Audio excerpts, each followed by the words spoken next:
Today is about attracting high quality clients without talking to everybody. We have an issue within our coaching industry, and the issue is we feel like our message has to reach everybody.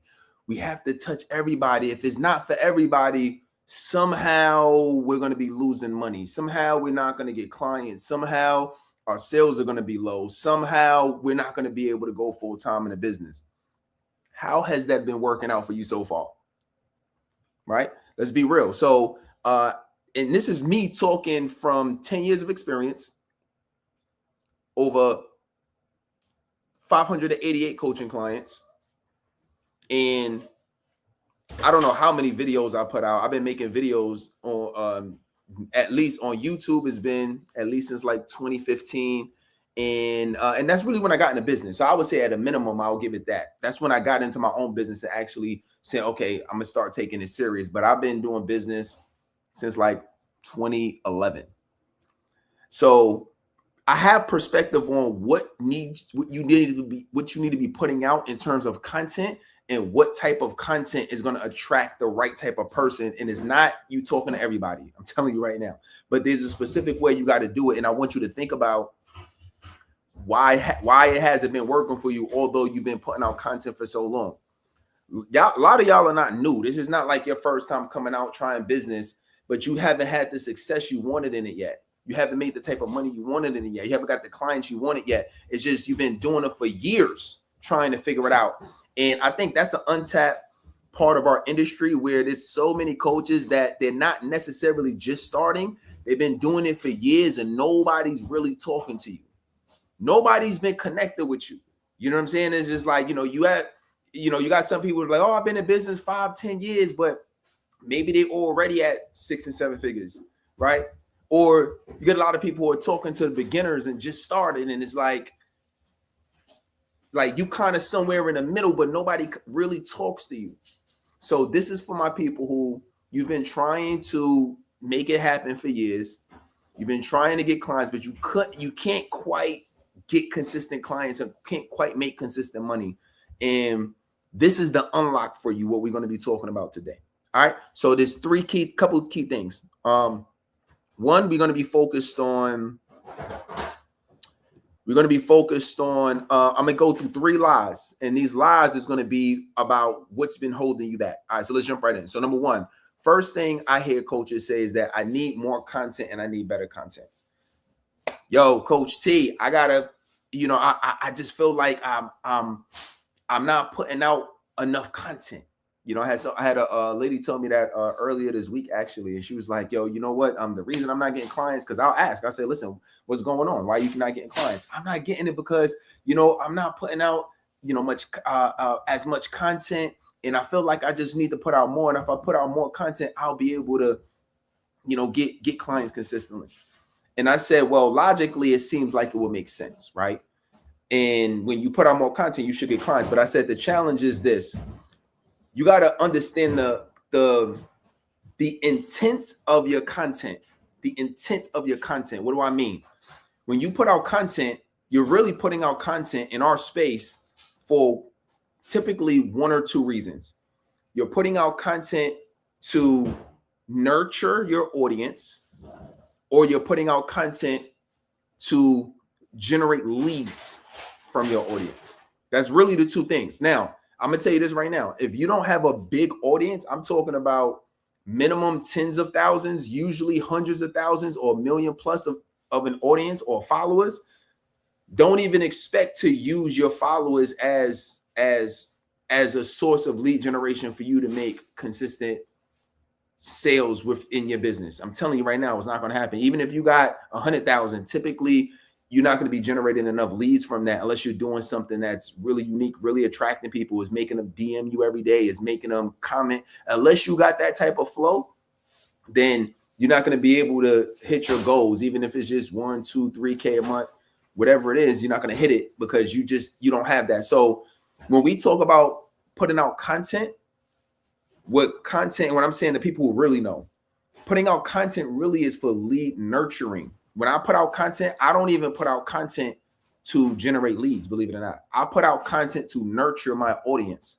right? The people who are following me who may or may not be ready today, I put out that content so they can learn and say, oh yeah, I know Terrell is knowledgeable in this. Okay. And then over time, when people will continue to know, like, and trust you even more. And then from that's when there will be opportunities where you do, or, where I'm doing an event, or, or it's a webinar, or I have a lead magnet, or you see one of my ads or something like that. And say, you know what? I've been learning a lot from Terrell.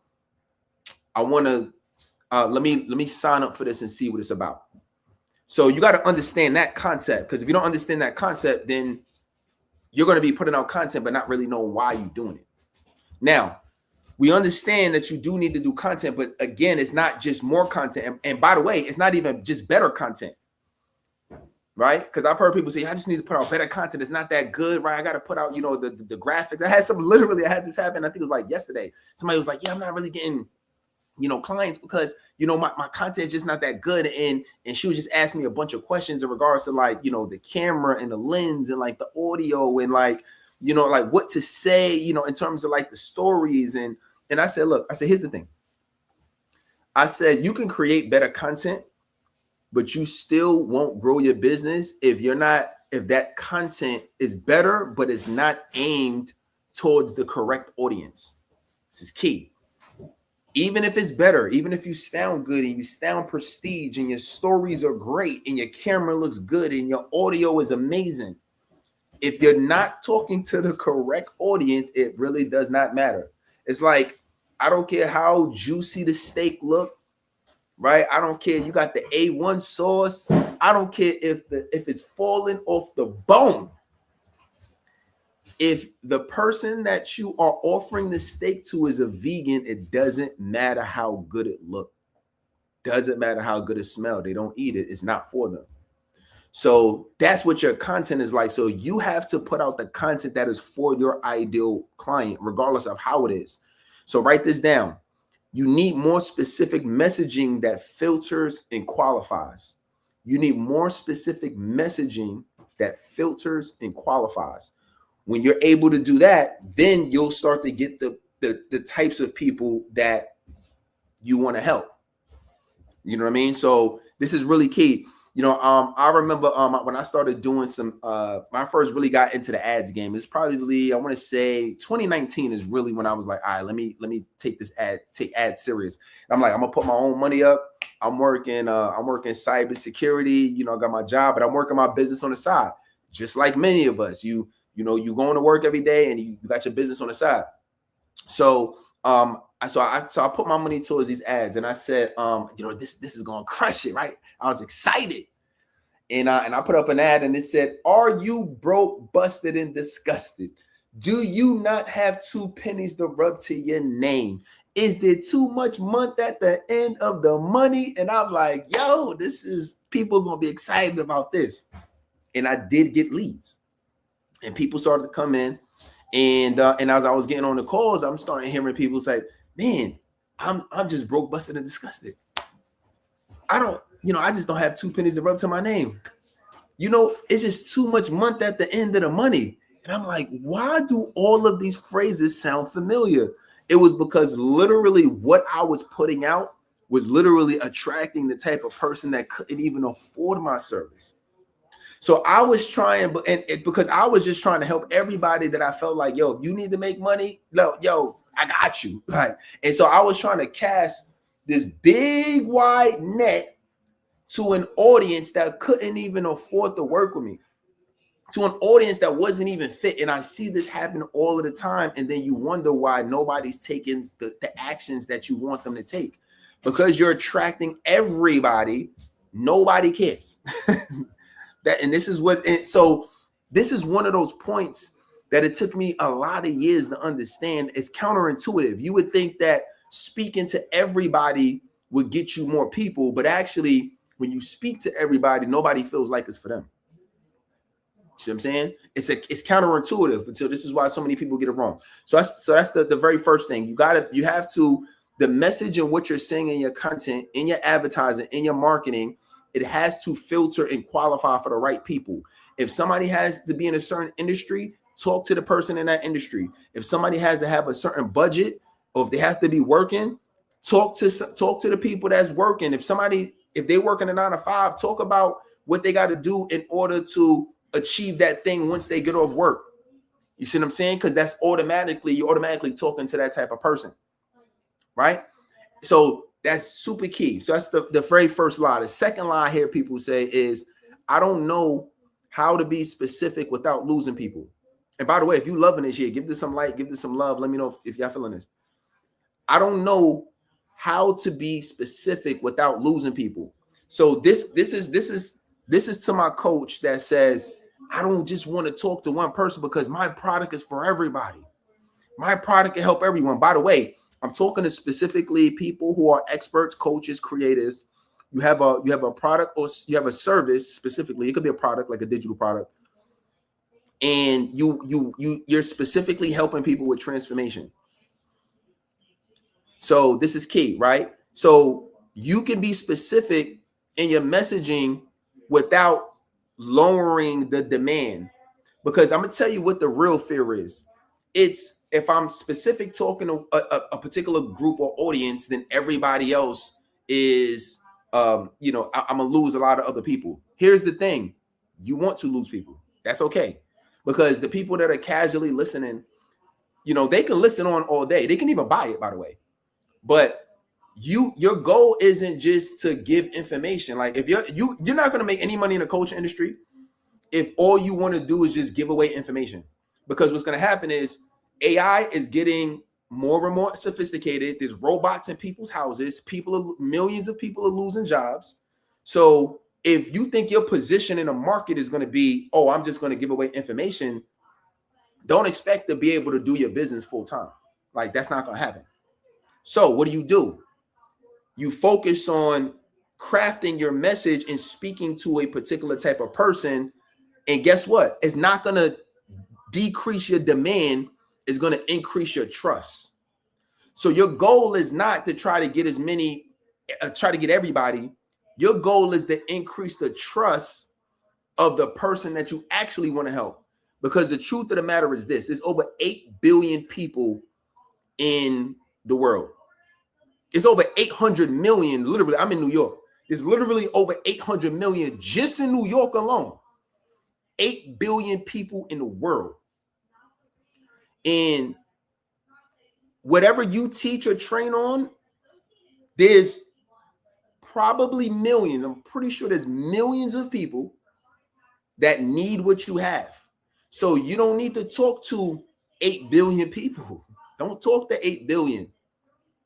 Talk to the 100 million that have the problem that you can solve, because that's going to increase the trust with that audience.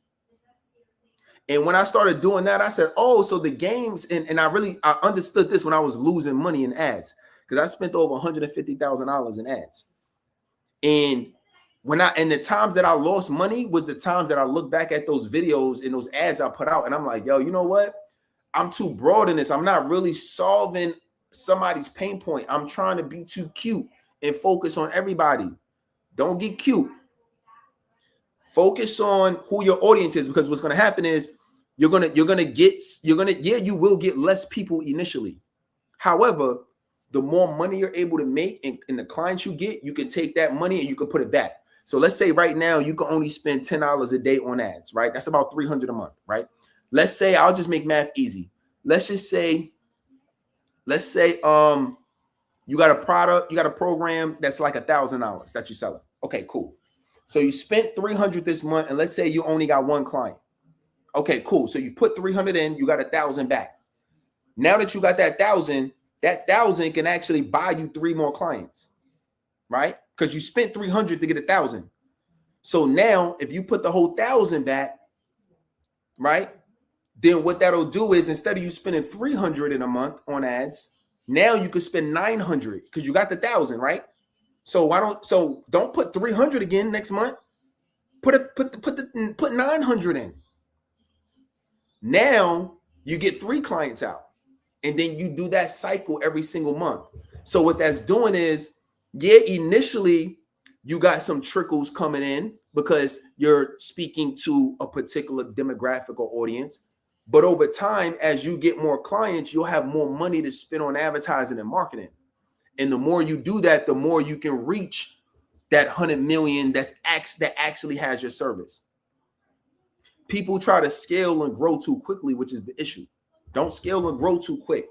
Be willing to do to have a little bit less right now in order to bring in clients, but then to bring in a couple clients, but then use that, and then you'll go from making a couple $100 a month, then you'll start making 1,000, 2,000, 3, 5, 10, and it'll snowball as long as you taking the money and you reinvesting it back.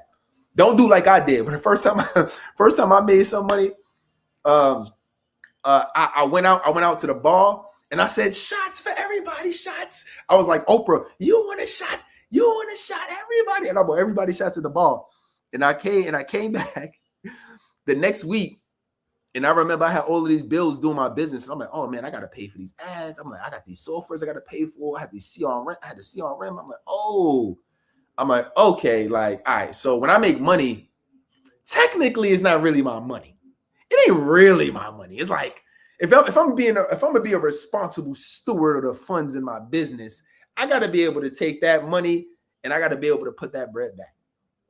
So that's how I operated. All right. But that's what you need to do is understand, like, it's not about, don't think about who you're losing when you speak to a particular demographic.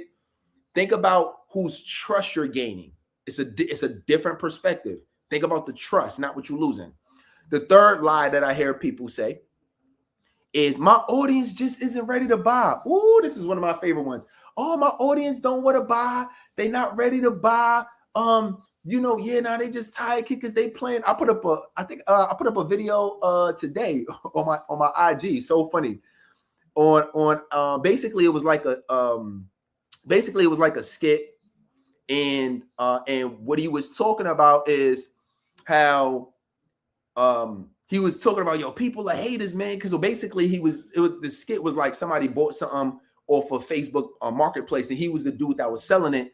But the product, but the thing that he had was just like, when he was selling the food just was like disgusting. So the guy didn't want to buy it, right? He was just like, yo, like, what is this? Like, this ain't for me. I don't want this. You know what I'm saying? Like, you didn't even put any effort. This ain't even really what I ordered, right? So it goes to this point. What I'm talking about is like, your audience isn't ready to buy. And it's not that they don't want to buy from you, or they don't want to enroll your product or your service or join your program. Is that they're not convinced that it's for them. They're not convinced that the service is for them, because again, you're talking to everybody. So if I say, I got a program, and it's gonna help you. It's gonna help you with your mindset. Okay, cool, but nobody knows who, because there's so many different areas of mindset that is like, how effective is it really going to be for me? Are you helping mindset with moms? Are you helping mindset with entrepreneurs? Because how you talk about a mom going through depression versus how you would talk to an entrepreneur who have mindset issues to launch their business versus a business who is already at $5 million that's looking to sell their business versus somebody who has, a father having confidence issue, in the bedroom. I don't know. You see what I'm saying?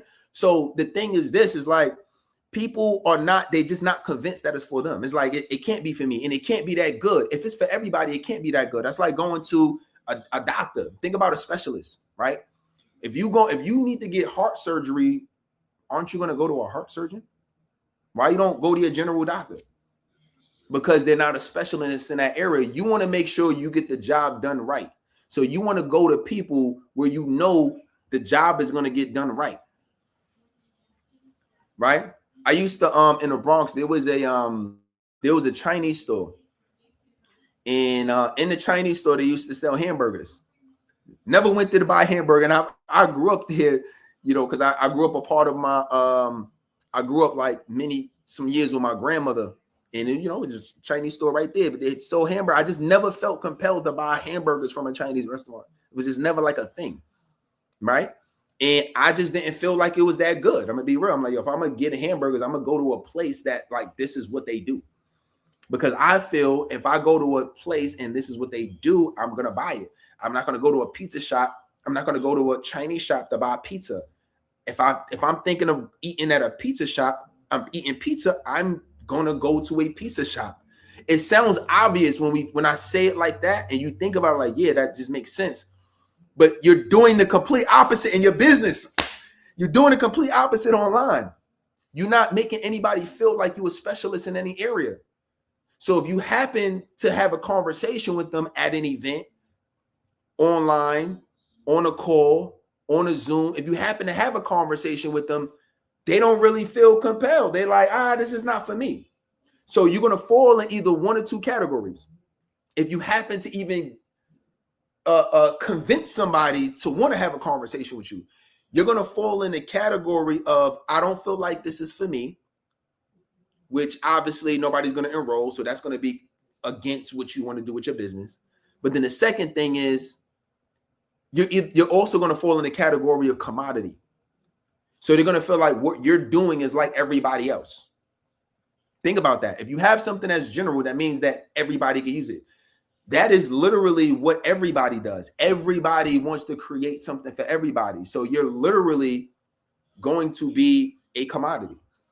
I was having a conversation with one of our members a couple days ago.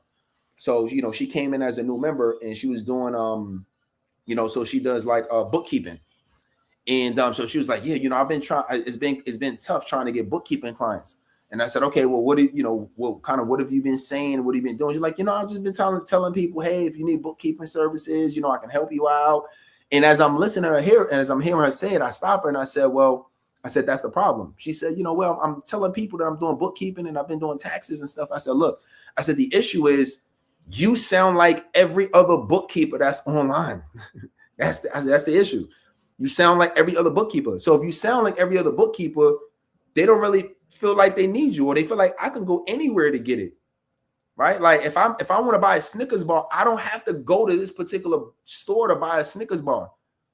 I could just go to any one that I feel like is more convenient, or whenever I feel like I can get it. Anytime something is like either too convenient or something is they feel like they can get it anywhere, nobody's going to feel compelled. So in order to get yourself from out of being a commodity, you have to position yourself as a specialist in a particular area. So what did I do with her? I said, what are some of the things that you have done for your clients that's special? She was like, well, she was naming different things. And then, she named one of the things where she was like, well, one of the things I do is, I look at the trends of their finances, and then I give them recommendations based on, what they're doing with the finances. And I said, hold on. I said, that don't sound like something a normal bookkeeper does. She said, no, that's kind of like, I forgot what she said. It might've been like I think it might be more like CFO type of situation. You're looking at the trends and, in financial projections and doing all of that. And I said, that's it right there. I said, because that's different. And that's something that every bookkeeper is not going to do, willing to do, because that's literally like a different function. That's like, most people who are doing stuff like that, they feel like I gotta get paid like a CFO to do stuff like that. I said, nah, that's the very thing that's going to differentiate you. And I said, let that be your positioning. And then I said, that is the thing that you talk about online. You know what I'm saying? So the people, and I said, that is going to filter some people out, because, some people are not making money to even do projections. So I said, the people that are just aspiring, they're not going to be a client. It is what it is. You're filtering, just you positioning yourself. That in itself is unqualifying people and qualifying more people. So if somebody says, oh, this is what you do. Okay, so you must be good at it. You must be decent with it. You don't work with everybody. Oh, so if you don't work with everybody, you must be good at that. And as humans, we naturally think that if somebody is turning away people and they say, this is the only thing I do, they say, damn, well, if that's the only thing he does, if that's the only thing she do, they got to be good, because that's the only thing they do. That's the only thing they get paid for. And that don't mean you don't have other talents, by the way. That don't mean you can't bring in other clients and do other things. Like for me, like I work with a lot of, experts, coaches, people who have an expertise in a particular area. help them be able to monetize it online via client acquisition. But also what my positioning is focus on getting more quality clients. Because a lot of times is you just think, oh, I just need to get more leads. I just need to get more people. How many times have you got more people and nothing changed, right? So it's not just about getting more people. It's about getting more of the right people. So I focus on getting you more quality clients. And a lot of what that is around taking the sales conversations that you're having with your clients or you're having with potential prospects and leads, right? Taking that, understand who is the top 20% of the people that I actually want to help for real, that really need what I have, that really want what I have, that's really willing to pay for what I have. And then taking the messaging, taking the objections, taking what you're hearing there and putting that into the advertising and the marketing and the content. And we have a whole system around how we do that. So it happens week after week, like clockwork. Right. And so that's, that's like a key piece and a key differentiator for me. Right. So then now if you're like, yo, man, I've been trying to do this for a minute, but I haven't really been getting clients. It's been like inconsistent. Right. You don't realize that you're talking to the wrong people. Right. So you got to have a position in the market, and you got to be willing to talk to a particular audience in order to increase the trust of that audience. And that's how, and then over time you can market to more of that audience, and then you'll get, you'll get compensated accordingly for that. So hopefully you love this. Give them some like, give this some love on this. This has been a big topic of discussion because I'm tired of seeing people who's been doing this for a minute, but they're having challenges getting going, and you don't realize that this is the puzzle piece that you've been missing. We're going to be talking more about this at my playbook, the Coaching and Speaking Boot Camp. So if you haven't been hearing about it, it is Saturday, March 28th. So I'm really excited about it. We're going to have speakers coming out. It's going to be super dope. We're going to have coaches from all over the country that's going to be flying in, driving in. It's going to be super dope. We're going to have a mastermind, cuisine catered situation that's happening for a particular special group of folks who upgrade the VIP. Shout out to Vinrello. She's coming out. She's going to be our featured spotlight speaker this year. This is an event that I do once per year. So if you can fly, drive, take a boat, I don't care how you get out here. If you can get out here by next week, Saturday, and get in the room, you're going to learn a lot, and you're going to network with people that you can do collaborations with, you could build with, get on their stages with, get on a podcast with. That's the type of environment that this is going to be, and we attract the best people. So I'm really, really excited about what we do, and this is something that we do once a year. And this is a curated room. Like, this is not, I've done the bigger events. My favorite type of events, to be real, are smaller events. So this here, we're going to have about 40 people in the room, and literally that's all the room can fit. Like, we're not getting no more chairs, 40, and that's it. And we're going to be in a room, and we're going to get it in. You know what I mean? So I'm excited about it. So if you want to sign up for that, it is a PCSbootcamplive.com, PCSbootcamplive.com. Maybe once this post, I'll put the link in the chat. If it's on Instagram, it's in my bio. But then actually I might be able to put this on right now. It's PCSbootcamplive.com. All right. So if y'all want to attend, go ahead and come out. All right. So with that being said, if y'all have any questions, I'll come back on her. I'll repost this. I'll come back on her afterwards and answer any questions in the chat. And shout out to y'all. I see Tony in the building. Good to see you, Tony. Dennis, my guy, good to see you. And my IG family, yo. I rock with y'all. Love y'all. See everybody. We got YouTube popping off right now. We got LinkedIn popping off right now. We got IG. We got Facebook. So we going crazy today. All right. So hopefully you took a lot away. And I'll see y'all in the next training. Take care.